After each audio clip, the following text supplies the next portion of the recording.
और आज हम लोग क्रैश कोर्स का 15वां दिन में सामाजिक विज्ञान का 50 ऑब्जेक्टिव क्वेश्चंस देखने वाले हैं। ये ऑब्जेक्टिव क्वेश्चंस बिहार बोर्ड में जो पूछा जाता है जो सबसे इजी है।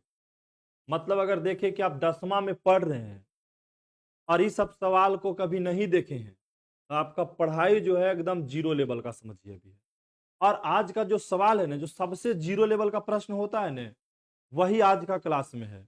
मतलब बोर्ड परीक्षा में पूछा भी गया है किसी न किसी वर्ष, लेकिन ये सबसे इजी सवाल है जो बोर्ड परीक्षा में पूछा गया है। जैसे पहला सवाल है बाबू, पहला क्वेश्चन भी काफी इजी है, रिपीटेड सवाल है, एवं साधारण सवाल है। क्या कह रहा है कि रक्त एवं लौह की नीति का अवलंबन किसने किया। हम पूछेंगे टोटल सवाल आज, ठीक है, इसलिए बताना पहले उत्तर नहीं है, उत्तर आपको बाद में ही बताना है।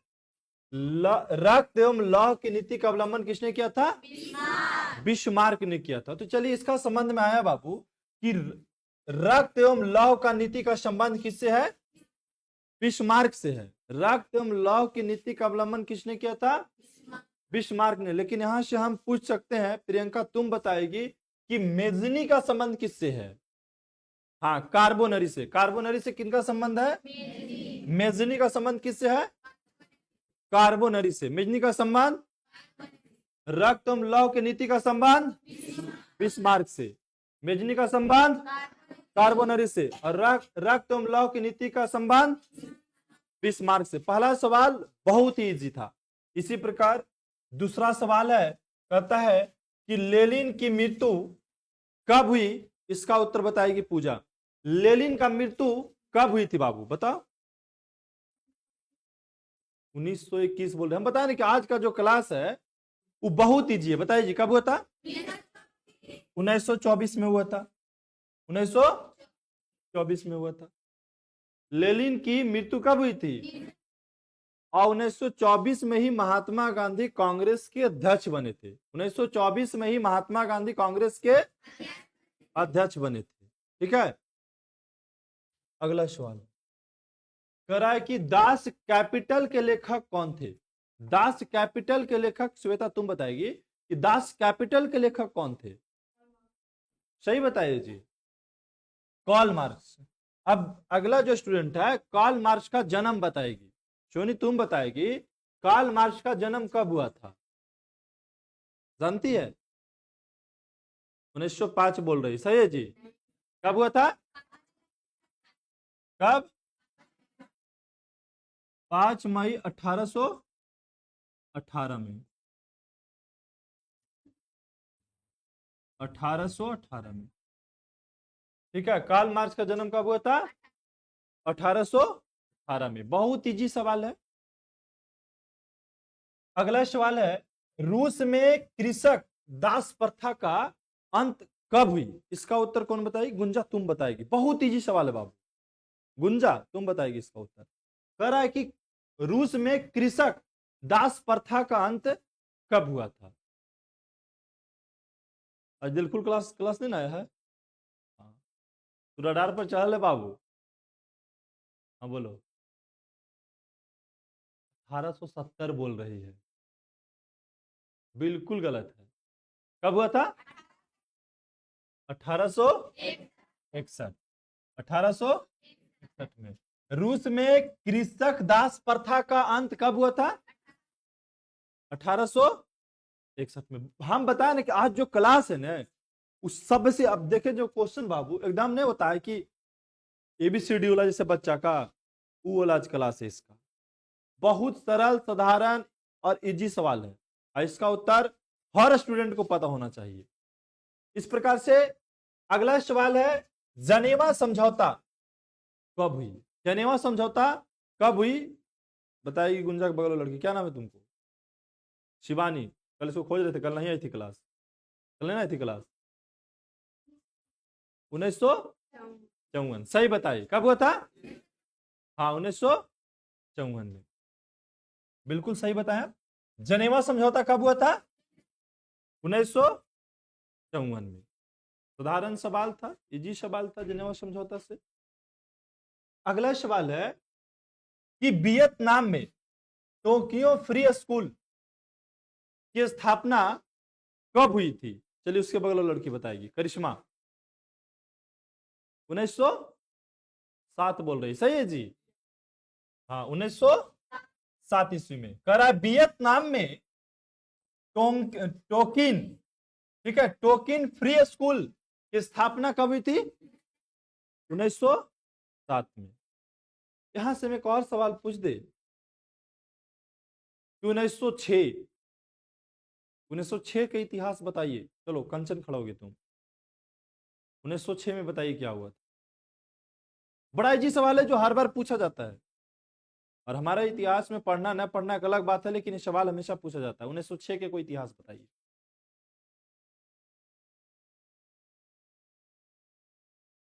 नहीं पता है 1906 में क्या हुआ था? क्या हुआ था जी 1906 में? और 1906 में हुआ था मुस्लिम लीग की मांग भी। सबसे ज्यादा जो सवाल पूछा जाएगा ना कि मुस्लिम लीग की मांग बोल रहे हैं, मुस्लिम लीग की स्थापना कब हुई थी? 1906 में। मुस्लिम लीग की स्थापना 1906 में। ये सबसे ज्यादा पूछा जाता है सवाल मुस्लिम लीग से। आगे है, ये सवाल जिसको नहीं पता होगा वो निश्चित है, 100% है कि वो दू छड़ी पिटाएगी। कौन है उसके बगल में लड़की? चलिए तुम खड़ा होगी। कह रहा है कि रंपा विद्रोह कब हुआ? 1900, मारेंगे उस ऊपर नीचे तुझे लगेगा। 1917 में हुआ था। रंपा विद्रोह कब हुआ बाबू? 1916 में। 1917 में क्या हुआ? चलो बगल वाली लड़की बताएगी, तुम सुनीति। 1917 में क्या हुआ था? 1917 में चंपारण, हाँ चंपारण आंदोलन। चंपारण आंदोलन कब हुआ था? 1917 में। 1917 में क्या हुआ था? चंपारण आंदोलन हुआ था ना। 1918 में क्या हुआ था? सबको बताइए क्या हुआ? हाँ, अहमदाबाद मजदूर मिल आंदोलन। अहमदाबाद मिल मजदूर आंदोलन। और 1919 में रोलेटेड कानून लागू हुआ था। 1919 में रोलेटेड कानून लागू हुआ था। अगला सवाल है, स्वराज पार्टी के अध्यक्ष कौन थे? चलिए तुम बताइए, सुगंती। स्वराज पार्टी के अध्यक्ष कौन थे? बहुत इजी सवाल है, स्वराज पार्टी के अध्यक्ष कौन थे? साधारण सवाल है, बोलिए। नहीं जानती है? नेक्स्ट खड़ा हुई, आप बताइए। मोतीलाल नेहरू बताइए, सही है। क्या होगा? चित्तरंजन दास। कौन? हाँ, स्वराज पार्टी के अध्यक्ष कौन थे? चित्तरंजन दास थे। ठीक है, बहुत साधारण सवाल था, पता होना चाहिए। सब क्वेश्चन रटिएगा एक एक सवाल को। अगला सवाल कहता है स्पेनिंग जेनी का आविष्कार कब हुआ था? स्पेनिंग जेनी का आविष्कार कब हुआ था? इस सवाल का उत्तर रिंकी बताएगी। 1967 बता रही है, सही है जी। पता है आप लोग को? 1700 नहीं, 1770, 77 बोल रही है। हाँ, 1770 में हुआ था। बहुत इजी सवाल था। अब आते हैं बाबू ये सवाल भी बहुत साधारण है, कई बार आया भी। औद्योगिकरण ने किसको, स्वरूप को गहन रूप से प्रभावित किया? जब औद्योगिकीकरण हुआ, क्या हुआ? औद्योगिकीकरण हुआ तो सबसे ज्यादा प्रभाव किस पे पड़ा? सबसे ज्यादा प्रभाव क्या हुआ, यह बताना है। क्या औद्योगिकीकरण से ग्रामीणीकरण हुआ, कि शहरीकरण हुआ, कि कस्बा हुआ, कि बंदरगाह हुआ? मतलब जब औद्योगिकीकरण हुआ तो सबसे ज्यादा किसका हो गया? ग्रामीण की संख्या बढ़ने लगा, कि शहरों की संख्या, की कस्बा की संख्या, कि बंदरगाहों पे? किस पे ज्यादा प्रभाव पड़ा था? किस पे? हाँ, शहरीकरण। जब औद्योगिकीकरण ने किसके स्वरूप को सबसे ज्यादा प्रभावित किया? शहरीकरण को। अगला है, अगला सवाल जो है कह रहा है कि भूमंडलीयकरण की शुरुआत, भूमंडलीयकरण की शुरुआत किस दशक में हुई थी? दीपा बताएगी सवाल का उत्तर। 1900, हाँ जी, पिछला क्लास में आया था नहीं क्वेश्चन, ज्यादा दिन पहले ना, आज के पिछला क्लास, मतलब जो एसएसटी का क्लास होगा उसका पिछला क्लास में ही आया था, हमको अंदाज से लग रहा है। भूमंडलीकरण की शुरुआत किस दशक में हुई बाबू? 1990 के दशक में। अगला सवाल है, भारत में पहला छापखाना किन लोगों ने लगाया? रोशनी बताएगी। भारत में पहला छापखाना किन लोगों ने लगाया? किसमें? बोलो, किसने लगाया जी? हाँ, पुर्तगालियों ने। किसने लगाया? पुर्तगालियों ने लगाया। कह रहा है कि भारत में पहला छापखाना किन लोगों ने लगाया? तो पुर्तगालियों ने लगाया। कौन लोग लगाए? पुर्तगाली लोग लगाए। ठीक है, बहुत इजी सवाल है। हम बता रहे हैं कि आज का जो क्लास है 10वां का जोड़ घटाव के बराबर है, खास करके एसएसटी के अंदर। अगला सवाल है, सत्ता में साझेदारी का अच्छा उदाहरण प्रस्तुत करने वाले राष्ट्र कौन सा है? इसका उत्तर इंदु बताएगी। कहता है कि सत्ता में साझेदारी का अच्छा उदाहरण, सत्ता में साझेदारी का अच्छा उदाहरण प्रस्तुत करने वाला राष्ट्र कौन सा है? सही है जी, हाँ, बेल्जियम। आगे, क्षेत्रवाद की भावना का एक कुपरिणाम बताना है। रिया राज, तुम खड़ा होगी। क्षेत्रवाद की भावना का कुपरिणाम क्या है? नहीं, ये क्वेश्चन अगर नहीं याद है किसी को, रट लेना। आगामी एग्जाम में मान लो कि क्वेश्चन पूछा जाएगा 2026 में, ठीक है, क्या होगा? हाँ, अलगावाद होगा। अगला है, मैक्सिको ओलंपिक का आयोजन किस वर्ष हुआ? मैक्सिको ओलंपिक का आयोजन किस वर्ष हुआ? लक्ष्मी बताएगी सवाल का उत्तर। 1965 बोल रही है। सही है जी, बताइए, बोलिए आप लोग। 1968 में हुआ। कब हुआ बाबू? 1968 में। 1965 में भारत और पाकिस्तान का युद्ध हुआ था। भारत और, हाँ, 1962 में भारत और चीन के बीच युद्ध हुआ था। और 1971 में बांग्लादेश आजाद हुआ था, लेकिन उस समय भी भारत और पाकिस्तान के बीच युद्ध हुआ था, और इसी युद्ध की वजह से बांग्लादेश की आजादी मिली थी। ठीक है, आगे, भारत में संविधान के 8वीं सूची, भारत के संविधान की कैवीं सूची? 8वीं सूची के अनुसार कितनी भाषा को मान्यता प्राप्त है? इसका उत्तर सोनम बताएगी। हाँ, 22 भाषा की मान्यता प्राप्त है। किसमें? संविधान की 8वीं अनुसूची के अनुसार कितनी भाषा को मान्यता प्राप्त है? 22 भाषा को। आगे है, बहुत ही सवाल आ गया। बिहार में पंचायती राज संस्थाएं हैं, किस प्रकार के हैं? किस प्रकार के हैं? त्रिस्तरीय बताइए। सही है, हाँ, त्रिस्तरीय है। कैसा है? हाँ, 3 स्तर वाला है। जिला लेवल का, प्रखंड लेवल का और पंचायत लेवल का, है ना। जिला लेवल का होता है जिला पार्षद, पंचायत लेवल का होता है प्रखंड लेवल का प्रमुख होता है, और पंचायत लेवल का मुखिया, ही सब होता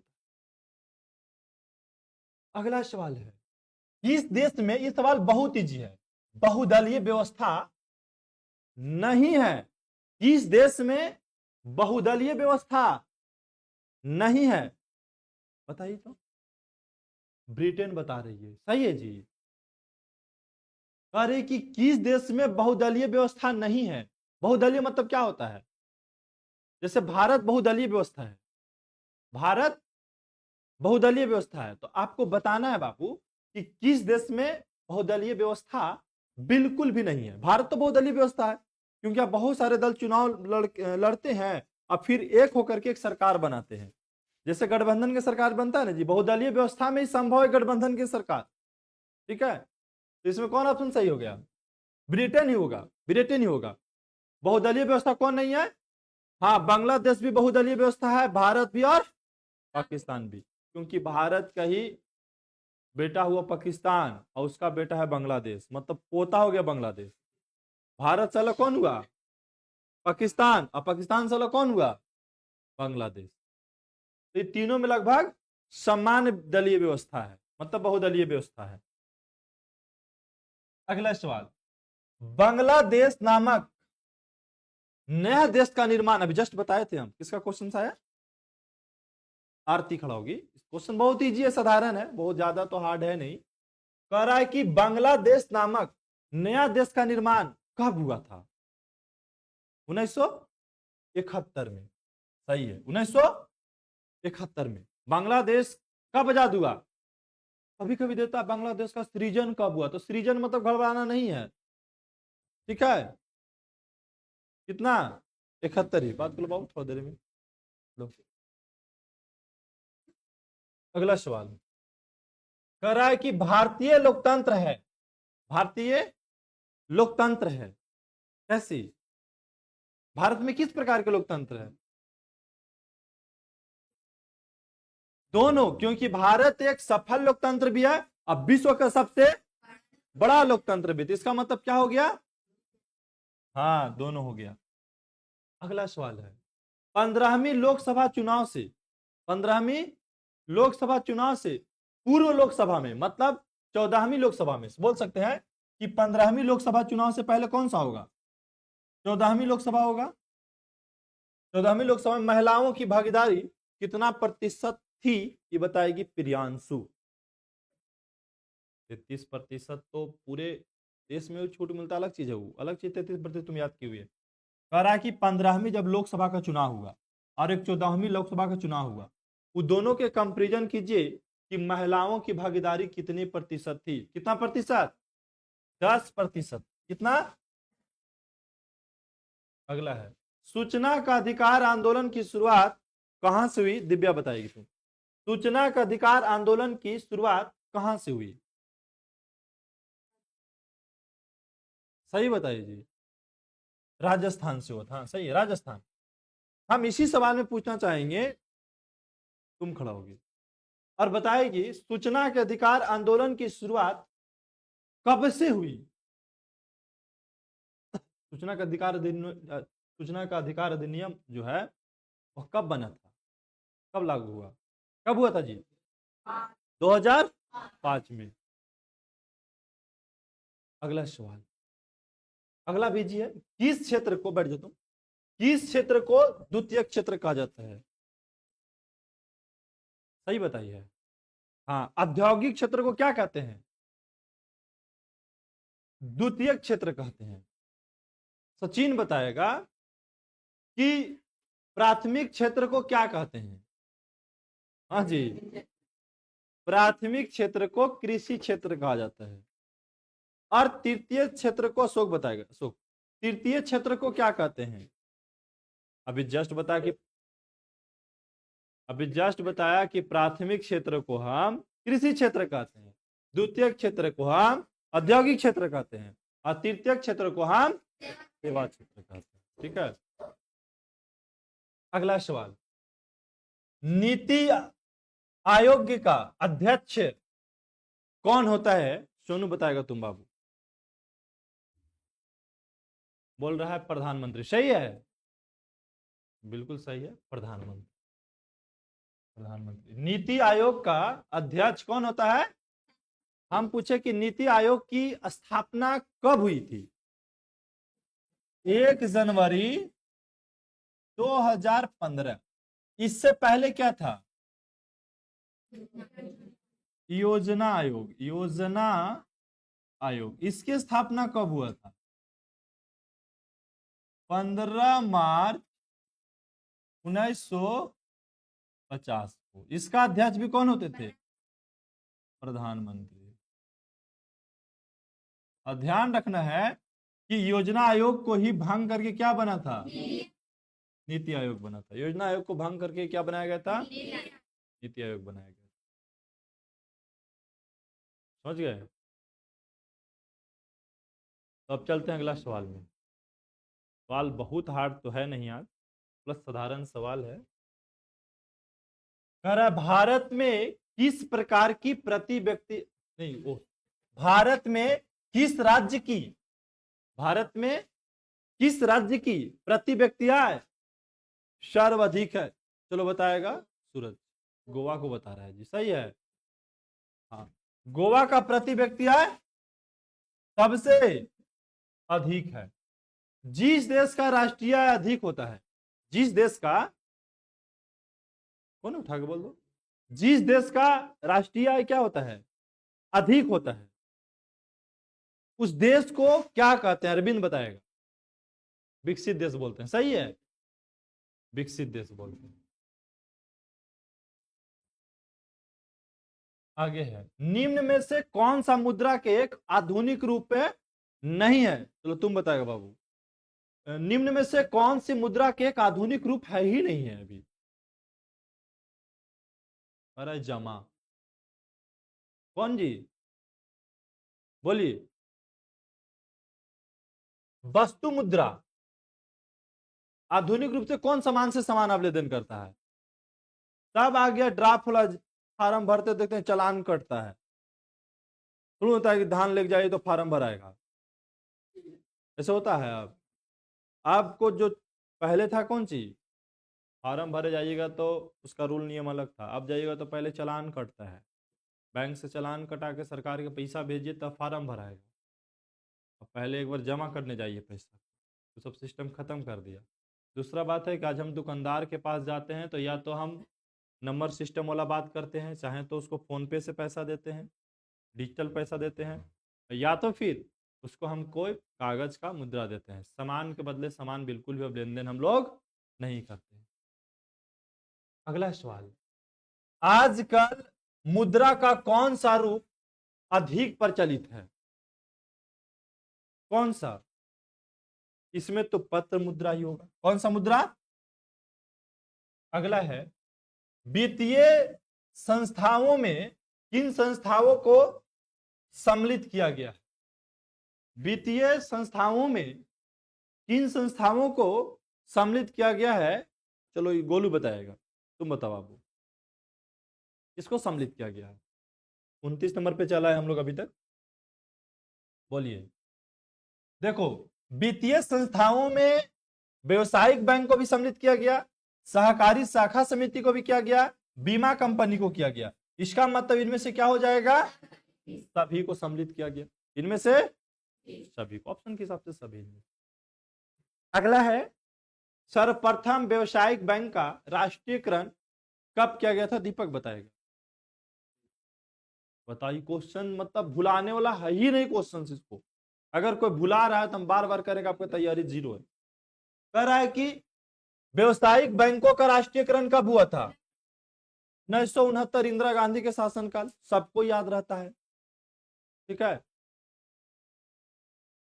अगला है बाबू, भारत में सेवा क्षेत्र को सामान्यतः कितने भागों में बांटा जा सकता है? इसका उत्तर तुम बताओ। संदीप बोलो। 4 बोल रहा है जी। कितने भागों में बांट सकते हैं? बोलिए। भारत में सेवा क्षेत्र को हमने बोलते कि मानव क्रियाकलाप को कितना भागों में बांटेगा? तो 4 को, प्राथमिक क्रियाकलाप, द्वितीय क्रियाकलाप, तृतीय क्रियाकलाप, चतुर्थ। वही पूछा तुमको, जो तृतीय क्रियाकलाप जो सेवा है ना, उसको कितने भागों में बांटेंगे? 2 भागों में। कितना भागों में?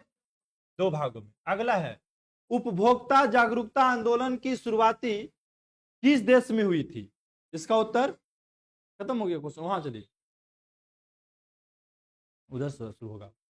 उपभोक्ता जागरूकता आंदोलन की शुरुआती किस देश में हुई थी? कहां हुआ था? इंग्लैंड बोल रहा है, सही है जी, बताइए। इंग्लैंड ही होगा, सही है। अगला, किस प्राकृतिक संसाधन का भंडार सीमित है? इनमें से किस प्राकृतिक संसाधन का भंडार सीमित है? खनिज तेल बता रहा है, सही है। हाँ, खनिज तेल का भंडार क्या है? बाकी सौर ऊर्जा, हवा, पानी सबके भंडार सीमित नहीं है। सीमित हो जाएगा तो पृथ्वी ही सीमित हो जाएगी। आगे, भाखड़ा नागल परियोजना, बहुत इजी सवाल है। भाखड़ा नागल परियोजना किस नदी पे अवस्थित है? सही है बाबू, हाँ सतलज नदी पे, सही, बढ़िया, सतलज नदी पे। अगला सवाल है, काली मिट्टी, काली मिट्टी का दूसरा नाम क्या है? रेगुर मिट्टी है, बहुत इजी सवाल है। रेगुर मिट्टी, कौन मिट्टी? रेगुर मिट्टी।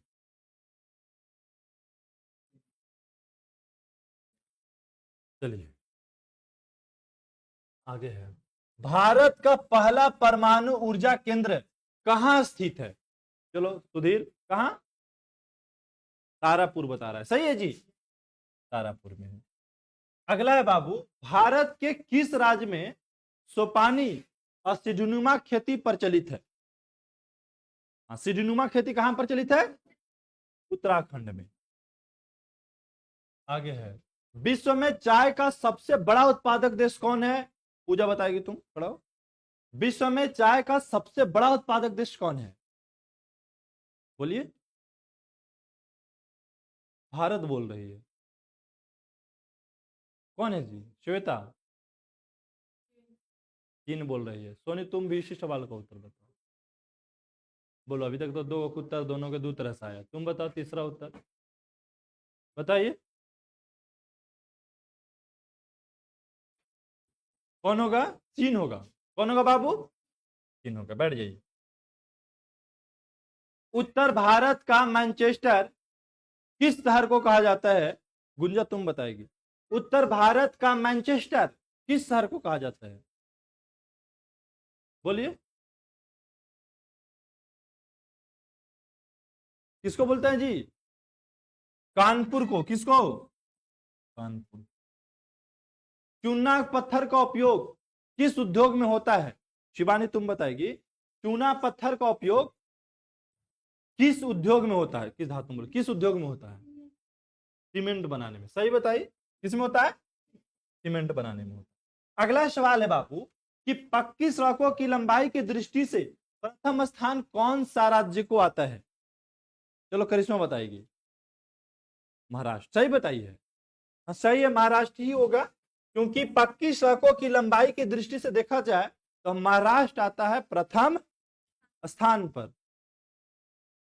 अगला है, विश्व में कुल भौगोलिक क्षेत्र का, विश्व में, अच्छा बिहार में कुल भौगोलिक क्षेत्र का कितना प्रतिशत भाग वनच्छादित है? मतलब वनों से ढका हुआ है। बिहार का कितना हिस्सा वन से ढका हुआ है? इसका उत्तर कंचन बताएगी।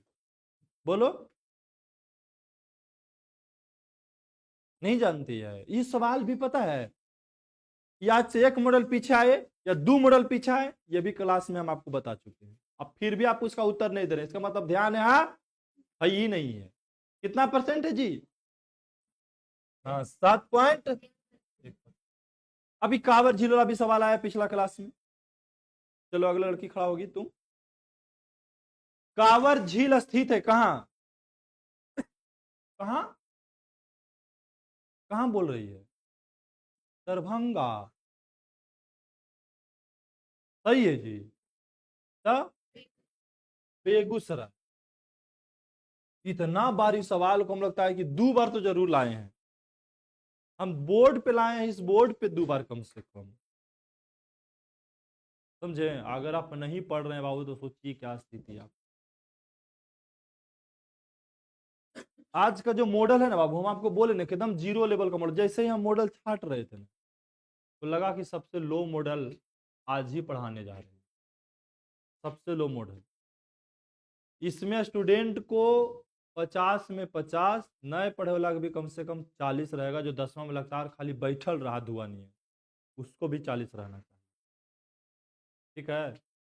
और जो पढ़ा मेहनत से उसको तो 50 में 50 रहने वाला मॉडल है ये। परिस्थिति हर समय आते रहता है, बस उसे लड़ने का तरीका पता होना चाहिए। हम लोग क्या करते हैं कि नहीं, निश्चित हो जाते हैं कि वहाँ पढ़ लेंगे तो चलो किसी प्रकार से आ जाएगा नंबर। इस वर्ष हमको एक ही चीज डर लग रहा है तुम लोग से। क्या डर लग रहा है? कि तुम लोग मेहनत ही नहीं कर रहे हो। बता रहे हैं पूरे 11 साल के अंदर अगर सबसे ज्यादा किसी बैच पे मेहनत हो रहा है तो तुम लोग हैं। और जिस हिसाब से तुम लोग को मेहनत करना चाहिए ना, तुम लोग नहीं कर पा रहे हो। सबसे ज्यादा मेहनत इस बैच पे हो रहा है, जिसमें समय से सिलेबस सब चल रहा है। सिलेबस ना आगे है ना ज्यादा पीछे है, एकदम लेवल पर चल रहा है। प्लस रिवीजन समय से चल रहा है हर चीज का। इसके बावजूद भी अगर आप बढ़िया नहीं कर पाइएगा, घर में नहीं बैठ के पढ़ पाइएगा, सोचिए आपका स्थिति क्या होगा। मतलब आज का मॉडल आपको तय कर रहा है कि आप घर में बिल्कुल नहीं पढ़ रहे हैं, सीधा जान लीजिए, या पढ़ रहे हैं तो टाइम पास कर रहे हैं। हम कहते हैं 1 ही घंटा दिन रात पढ़ो, लेकिन टाइम पास नहीं करना है। 1 ही घंटा पढ़ना है तो 1 ही घंटा मन से पढ़ो। अगला सवाल, हैस्यूर विधि से अधिक ढालुआ वाला भाग कौन सा दिखता है? हैस्यूर विधि से अधिक ढालुआ वाला भाग कैसा दिखता है? किस तरह से दिखता है बताइए? सफेद दिखता है। इसका उत्तर बता, तुम लोग को शायद नहीं पता। सफेद दिखता है। कैसा? सफेद। अगला देखिए, निम्न में कौन प्राकृतिक आपदा है? सोनम बताएगी। तुम निम्नलिखित में कौन प्राकृतिक आपदा को बताना है? इसमें भूकंप। बैठ जाइए। भूकंप क्या है? प्राकृतिक आपदा। बाकी इसमें से जो भी नजर आ रहा है क्या है? मानव निर्मित आपदा है। ठीक है। अगला है, सुनामी किस स्थान पर आती है? उसके बगल के लक्ष्मी खड़ा होगी तुम। सुनामी किस स्थान पे आती है? किस पे? समुद्र में। सही बताइए जी। हाँ सही बताइए, समुद्र में। किसमें? अगला सवाल है, बिहार को किस नदी को बिहार का शोक कहा जाता है? इसका उत्तर बताएगी सुगंधी के बगल वाली लड़की। हाँ तुम बताओ। सही बताइए। बैठ जाओ। सही बताइए, कोसी। कह रहा है कि बिहार की किस नदी को बिहार को शोक कहते हैं? कोसी नदी को बिहार का शोक कहा जाता है। अगला है, निम्न में कौन मानव जनित आपदा है? अच्छा, मानव जनित आपदा नहीं है तो नहीं है, तो सुगंधी बताएगी कौन इसमें मानव जनित आपदा नहीं है। कौन? बोलिए। मानव जनित आपदा किसे कहते हैं? जो मनुष्य के द्वारा घटती आपदा। अप्राकृतिक आपदा जो मनुष्य के द्वारा नहीं घटती, प्राकृतिक के द्वारा घटती है। जैसे भूकंप हो गया, प्राकृतिक आपदा। सुनामी, प्राकृतिक आपदा। बाढ़, प्राकृतिक आपदा। ठीक है। सुखाड़, प्राकृतिक आपदा। मानव निर्मित आपदा कौन हो जाता है? आतंकवाद, सांप्रदायिक दंगे। तो पूछ रहा है कि इसमें कौन मानव जनित आपदा नहीं है? तो कौन नहीं है? 48 से बताइए। हाँ इनमें से, क्योंकि सब के सब क्या है? मानव निर्मित आपदा है। रेल दुर्घटना भी क्या होता है? आदमी के द्वारा घटता है। अब अकबका के जाइएगा और सिंगल दिया नहीं और चल दीजिए, टकराइएगा तो मानव निर्मित आपदा है। मानव जानबूझ के इस घटना को घटाए। आगे है, किसने कहा था फ्रांस जब छींकता है तो बाकी यूरोप की सर्दी जुकाम हो जाता है? ये बात किसने कहा था? कौन बोला था? नहीं, नेपोलियन बोला था। नेपोलियन। टेरनिक बोला था? नहीं, हमको लगता नेपोलियन इसमें दिया हो। अच्छा इसको चेक कर लेना एक बार। आगे, गीजो कहाँ का प्रधानमंत्री था? कहाँ का? फ्रांस का। गीजो कहाँ का प्रधानमंत्री था? फ्रांस का। इस प्रकार से आज टोटल जो है 50 क्वेश्चंस के 50 क्वेश्चंस एकदम इजी के बराबर था। कि बहुत ज्यादा ना हार्ड, बहुत ज्यादा ना कठिन सवाल है ही नहीं था। बहुत इजी सवाल। अगर इसका उत्तर आपको नहीं पता रहेगा, इस तरह के सवाल का अगर उत्तर आप नहीं बता पाइएगा, तो समझिए आपका तैयारी एकदम जीरो लेवल का है। और तैयारी को हाई करने के लिए बाबू आपके पास एक ही ऑप्शन है,